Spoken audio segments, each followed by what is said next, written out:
Imagine a world where your money isn't just slipping through your fingers like sand at the beach, but instead, it's working for you, building castles of financial freedom. That's no fantasy, that's the 50-30-20 budget rule in action. Here's the deal. Your take-home pay gets sliced into three neat pieces. 50% goes to needs, the non-negotiables like rent, utilities, and that annoying little thing called food. 30% is for wants. Yes, you heard right. Guilt-free spending on those shoes you've been eyeing or that new game console. And the remaining 20%? That's your golden ticket to wealth, savings, investments, and emergency funds. But how does this magic formula turn you into a financial wizard? Let's break it down. Needs, 50%.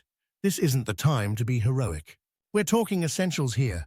If you're spending more than half your income on needs, it's time for a reality check. Maybe you're living beyond your means, or in a city where even breathing costs money. Consider downsizing or moving to a place where your dollar stretches further. For example, if your monthly income is $3,000, $100 should cover your needs. If it doesn't, start questioning every expense. Do you really need that premium cable package? Wants 30%? Here's where life gets fun, but also where many fall into the trap. This is your discretionary spending. That coffee you grab every morning, the latest smartphone, or those spontaneous Amazon purchases at 2 a.m. With $900 from our $3,000 example, you can enjoy life, but with a twist of mindfulness. Try the 24-hour rule. If you still want it after a day, then maybe it's worth the splurge. Wealth, 20%. The sweet sound of financial security. This part should be as automatic as breathing. Set up automatic transfers to your savings or investment accounts. If you're new to this, start with an emergency fund.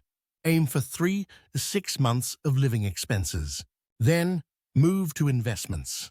Even if it's just $600 a month from our example, that's $7,200 a year.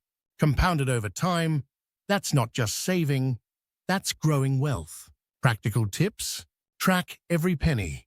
Use apps or good old-fashioned pen and paper, but see where your money goes. Every month, sit down with your budget like it's your least favorite but most necessary friend. Adjust as life changes.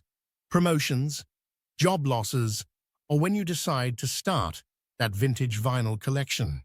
And if you're thinking, this all sounds great, but my paycheck laughs at this idea, here's your wake-up call. Side hustles. Freelance, sell those crafts you love making, or tutor in something you're good at. Not only does it boost your income, but it also might just turn into your next passion project. Remember, the 50-30-20 rule isn't set in stone. It's a guideline, a North Star for your financial journey. If you're starting from zero, even aiming for 55-35-10 is a victory. The key? Consistency. Like a diet, it's not about being perfect, it's about making better choices over time. So, as you watch your bank account evolve from a place of scarcity to abundance, remember, this isn't just budgeting, it's designing your life. Every dollar you spend or save is a brushstroke on the canvas of your future. Make it a masterpiece.